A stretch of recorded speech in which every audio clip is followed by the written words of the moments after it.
هنتكلم بإذن الله في الفيديو ده عن الملحمة الكبرى، المعركة اللي هتحصل في آخر الزمان واللي هتكون علامة من علامات الساعة. المعركة دي هتحصل بين المسلمين والروم، والعلماء بيقولوا إن الروم المقصودين هنا هم النصارى اللي هيكونوا عايشين في شرق أوروبا، لأن الروم اللي ذكرت في القرآن الكريم هي الدولة البيزنطية اللي كانت بتحكم شرق أوروبا في الوقت ده. طيب إحنا ليه هنتكلم أصلا عن الملحمة الكبرى دي؟ لأن الملحمة الكبرى دي هتكون قبل ظهور علامات الساعة الكبرى بفترة قليلة جدا، وتحديدا قبل خروج الدجال. الملحمة الكبرى دي النبي صلى الله عليه وسلم اتكلم عليها بالتفصيل، غير انها كمان موجودة في التوراة والانجيل، وموجودة باسم هرمجدون او ارمجدون. فايه هي الملحمة الكبرى وايه اللي هيحصل فيها ومين اللي هينتصر في الاخر؟ ده اللي ان شاء الله هنتكلم عليه في فيديو النهاردة.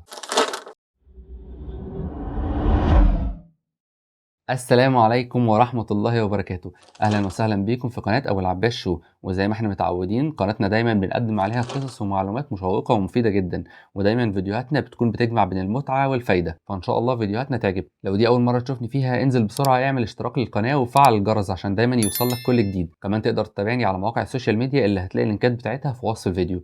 وعشان ما اطولش عليك يلا جهز مشروبك وتعالى بسرعة عشان نبدأ قصة النهاردة. النبي صلى الله عليه وسلم في حديث صحيح قال: تقوم الساعة والروم أكثر الناس. يعني الروم في الوقت ده هيكونوا أكتر من المسلمين بكتير، ففي الملحمة الكبرى دي هيكون عدد الروم أكتر من عدد المسلمين بكتير. طيب هو إيه سبب المعركة دي وإزاي هتبدأ؟ النبي صلى الله عليه وسلم أخبرنا إن في وقت من الأوقات هيحصل تحالف بين المسلمين وبين الروم، وهيتفقوا هما الاتنين على قتال عدو تالت، والعدو التالت المقصود ده محدش اتكلم عنه خالص، مفيش ذكر عنه ولا في القرآن ولا في السنة، فإحنا مش عارفين إحنا هنقاتل مين، فالله أعلم هل العدو ده هيكون أصلا من البشر ولا هيكون حاجة تانية ربنا سبحانه وتعالى أعلم بيها. بس اللي يهمنا إن المسلمين هيتحدوا مع الروم لقتال العدو ده، وبعد ما يحصل اتحاد بين المسلمين والنصارى لقتال العدو الثالث ده ربنا سبحانه وتعالى هيمن علينا بالنصر وهننتصر على العدو الثالث احنا والنصارى. النبي صلى الله عليه وسلم اخبرنا ان بعد ما يحصل الانتصار ده المسلمين والنصارى هيقعدوا يرتاحوا في منطقه، في وقت ما هم قاعدين هيطلع واحد من النصارى ويرفع الصليب وهيقول انتصر الصليب، وفي الوقت ده واحد من المسلمين هيغضب جدا وهيقول ازاي يعني الصليب هو اللي نصرنا، ربنا سبحانه وتعالى هو اللي نصرنا، وهيقوم يمسك الصليب ويكسره. ولما المسلم ده يكسر الصليب الروم هيغدروا بالمسلمين وهيقتلوا المجموعه او السريه من المسلمين اللي موجوده معاهم في المنطقه دي. وطبعا الروم لما يقتلوا المجموعه او السريه دي من المسلمين هيبقوا عارفين ان كده خلاص الهدنه او العهد او التحالف اللي بينهم وبين المسلمين انتهى خلاص، وفي الوقت ده هيبداوا يجهزوا نفسهم للملحمه الكبرى. النبي صلى الله عليه وسلم قال: ستصالحون الروم صلحا آمنا حتى تغزوا أنتم وهم عدوا من ورائهم، فتنصرون وتسلمون وتغنمون حتى تنزلوا بمرج، فيقول قائل من الروم: غلب الصليب، ويقول قائل من المسلمين: بل الله غلب، ويتداولونها وصليبهم من المسلمين غير بعيد، فيثور إليه رجل من المسلمين فيدقه يعني يكسره، ويثورون إلى كاسر صليبهم فيضربون عنقه، يعني يروحوا على اللي كسر الصليب ده ويقطعوا رقبته، ويثور المسلمون إلى أسلحتهم فيقتتلون، يعني المسلمين هيروحوا يجيبوا الأسلحة بتاعتهم ويحاربوهم، فيكرم الله تلك العصابة بالشهادة، ربنا سبحانه وتعالى هيمن على المجموعة أو السرية دي بالشهادة، فيأتون ملكهم فيقولون: كفيناك جزيرة العرب، فيجتمعون للملحمة، فيأتون تحت 80 غاية، تحت كل غاية 12,000. وبناء على كلام النبي احنا كده عرفنا ان عدد النصارى او جيش الروم في الوقت ده هيكون 960 ألف جندي. ال 960 دول اتحسبوا ازاي؟ النبي صلى الله عليه وسلم قال: فيأتون تحت 80 غاية، والغاية هنا المقصود بها السرية أو الكتيبة، يعني الجيش هيكون متكون من 80 سرية، كل غاية 12 ألفا، يعني كل سرية أو كل كتيبة متكونة من 12 ألف جندي. يبقى احنا كده معانا 12 ألف في 80 سرية يعني 960 ألف جندي من النصارى. فتخيلوا لما يبقى الجيش متكون من 960 ألف جندي هيكون جيش كبير جدا وعظيم جدا، جيش ملوش أول من آخر. 960 ألف جندي عدد رهيب جدا. وفي نفس الوقت ده هيكون المسلمين برضو بيجهزوا جيشهم، والجيش هيكون عدده كبير بس العدد مش مذكور، بس عدد المسلمين ده بالرغم ان هو كتير الا انه هيكون اقل من عدد النصارى. النبي صلى الله عليه وسلم كمان اخبرنا ان الجنود الاساسيه او القاده في الجيش ده هيكونوا من أهل المدينة المنورة، الجنود دول هيكونوا من أفضل أهل الأرض في الوقت ده. النبي صلى الله عليه وسلم أخبرنا إن جيش الروم أو النصارى هيعملوا معسكرهم في منطقتين،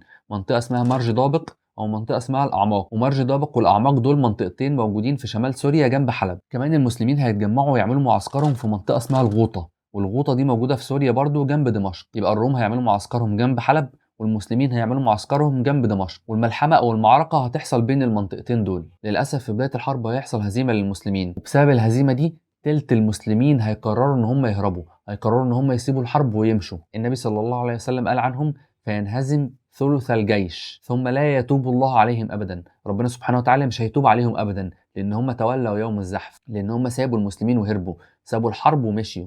بعد ما تحصل الهزيمة دي مجموعة من المسلمين هيخرجوا وهيشترطوا على نفسهم إن هم مش هيرجعوا أبدا إلا بحاجة من اتنين، يا إما النصر يا إما الشهادة. وفعلا المجموعة دول هيبدأوا يحاربوا الروم طول النهار لحد ما الدنيا تليل عليهم وتضلم، وفي الوقت ده محدش هيكون انتصر، ولا المسلمين ولا الروم. لكن للأسف كل المجموعة اللي اشترطوا على نفسهم دول في نهاية اليوم هيموتوا وهيستشهدوا في سبيل الله. ومع طلوع نهار اليوم التاني هيجي برضو مجموعة جديدة من المسلمين ويعملوا نفس الشرط على نفسهم، هيشترطوا على نفسهم إن هم مش هيرجعوا إلا بحاجة من اتنين، يا إما النصر يا إما الشهادة في سبيل الله. وهيحصل معاهم نفس اللي حصل للمجموعة الأولانية، المجموعة دي هيحاربوا الروم طول النهار لحد ما الليل يخش عليهم والدنيا تضلم تماما، وساعتها برضو محدش هينتصر، ولا المسلمين ولا النصارى. لكن برضو للأسف المجموعة اللي اشترطوا على نفسهم دول في نهاية اليوم هيستشهدوا كلهم وهيموتوا في سبيل الله. ومع طلوع نهار اليوم الثالث هيجي مجموعة جديدة من المسلمين ويشترطوا على نفسهم نفس الشرط، احنا مش هنرجع إلا بحاجة من اتنين، يا إما النصر يا إما الشهادة. وهيحصل معاهم نفس اللي حصل مع اللي قبلهم، الحرب هتفضل مستمرة بينهم وبين الروم طول النهار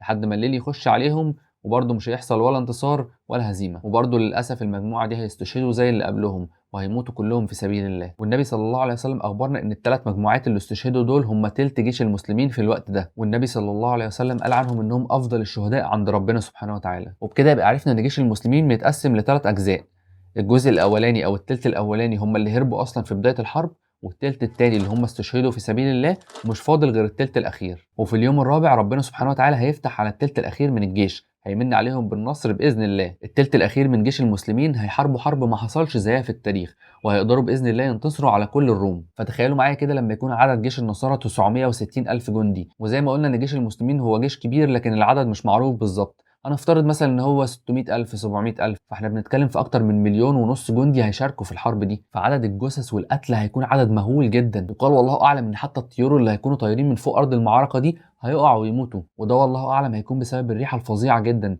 اللي هتكون طالعه من الاف الجثث اللي ماتوا. بعد انتهاء الحرب وانتصار المسلمين باذن الله هيبقى في غنايم ومكاسب كتير جدا موجوده على الارض، لكن محدش هيكون ليه نفس ان هو ياخد اي حاجه، وده هيكون بسبب ان عدد الشهداء كبير جدا، محدش هيكون ليه نفسه ياخد حاجه ولا يفرح بحاجه. النبي صلى الله عليه وسلم عشان يوضح لنا عدد الشهداء بعد الحرب دي قال ان لو في عيله خرج منها 100 راجل، يعني 100 راجل يعرفوا بعض من عيله واحده، مش هيفضل من ال 100 راجل دول غير راجل واحد بس. فتخيل معايا كده ان من كل 100 راجل هيفضل راجل واحد، يعني 99% من جيش المسلمين هيستشهد في الحرب دي، فمحدش هيكون ليه نفسه ياخد حاجه ولا يفرح بحاجه. النبي صلى الله عليه وسلم بيقول عن الراجل اللي هيفضل عايش من كل 100 فبأي غنيمه يفرح وبأي ميراث يقاسم. هيفرح بايه وهيقاسم مع مين؟ الراجل ده هيقول انا هاخد الغنيمه اعمل بيها ايه، ولا هقسمها مع مين؟ ما كل الناس ماتت. تعالوا بقى نتكلم على واحدة من أجمل الأحداث اللي هتحصل بعد انتهاء الملحمة الكبرى أو هرمجدون. المنتصرين من جيش المسلمين في الوقت ده هيقرروا إن هم يروحوا يفتحوا القسطنطينية، والقسطنطينية في الوقت ده مش هتكون تحت حكم المسلمين. القسطنطينية دي هي اسطنبول دلوقتي اللي هي عاصمة تركيا، واسطنبول تعتبر بلد مسلمة بالكامل، عدد المسلمين فيها ممكن يتخطى 99%. لكن سبحان الله في الوقت ده هترجع القسطنطينية تاني تحت حكم النصارى، ومش هتكون تحت حكم المسلمين. لكن النبي صلى الله عليه وسلم بشرنا ان القسطنطينية هتتفتح تاني على ايد المسلمين المنتصرين في الملحمة الكبرى. لكن من الحاجات الغريبة جدا ان الفتح ده مش هيحصل فيه اي حرب، مش هيحصل فيه اي سيوف ولا اي قتال، الفتح ده هيكون فتح سهل جدا وغريب جدا. وده غير فتح القسطنطينية اللي حصل على ايد السلطان محمد الفاتح واللي كان صعب جدا. فتح القسطنطينية على ايد محمد الفاتح كان فتح صعب جدا وتم بحصار لمدة طويلة جدا لحد ما قدر ان هو يفتح المدينة. فمش هو ده الفتح اللي النبي صلى الله عليه وسلم بشرنا بيه. سيدنا أبو هريرة بيقول إن النبي صلى الله عليه وسلم قال: سمعتم بمدينة جانب منها في البر وجانب منها في البحر؟ قالوا: نعم يا رسول الله.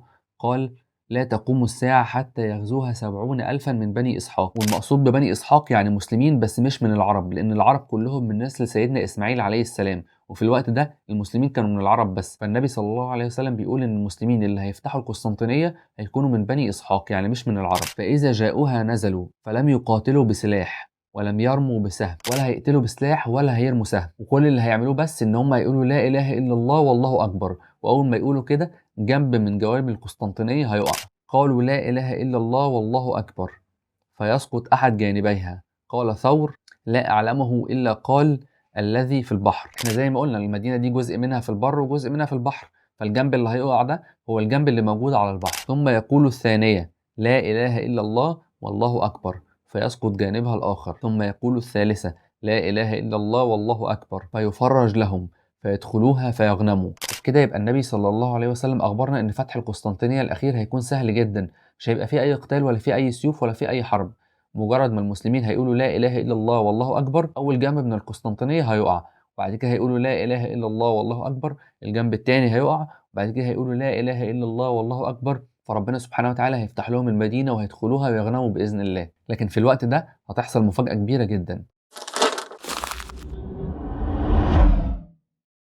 المسلمين وهم قاعدين بيقسموا الغنايم هيسمعوا صوت الصريخ جاي من كل حته، هيسمعوا صوت صريخ وكل الناس عماله تقول ان الدجال خلاص خرج. المسلمين في الوقت ده هيسيبوا كل الغنيمه وهيسيبوا كل حاجه في ايديهم، وكل واحد فيهم هيرجع على بيته عشان يطمن على اهله اللي هو سايبهم. النبي صلى الله عليه وسلم قال في حديث تاني ان المسلمين وهم قاعدين بيقسموا الغنايم دي هيسمعوا الصريخ بيقول ان الدجال خرج، هيسيبوا كل اللي في ايديهم ويبعثوا 10 من الفوارس. المسلمين في الوقت ده هيبعتوا 10 فرسان عشان يطمنوا ويعرفوا فعلا هل الدجال خرج ولا لا، ويرجعوا تاني عشان يبلغوا المسلمين. النبي صلى الله عليه وسلم بيقول عنهم: جاءهم الصريخ أن الدجال قد خلف ذراريهم، فيرفضون ما في أيديهم ويقبلون، فيبعثون 10 فوارس طليعة. قال رسول الله صلى الله عليه وسلم: إني لأعرف أسماءهم وأسماء آبائهم وألوان خيولهم، هم خير فوارس على ظهر الأرض يومئذ، أو قال: هم من خير فوارس على ظهر الأرض يومئذ. فالنبي صلى الله عليه وسلم قال إن ال10 فرسان دول هيبقوا من أخير 10 فرسان على وجه الأرض في الوقت ده.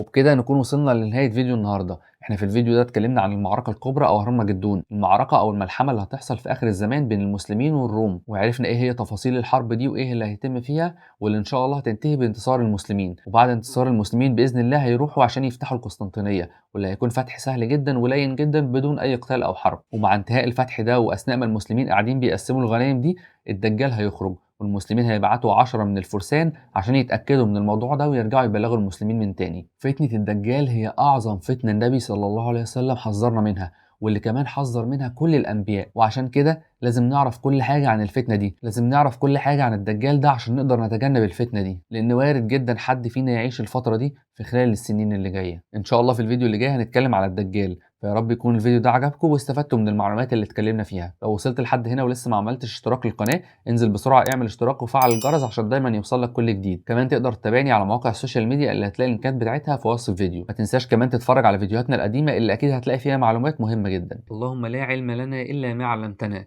إنك أنت العليم الحكيم. سبحانك اللهم وبحمدك، نشهد أن لا إله إلا أنت، نستغفرك ونتوب إليك.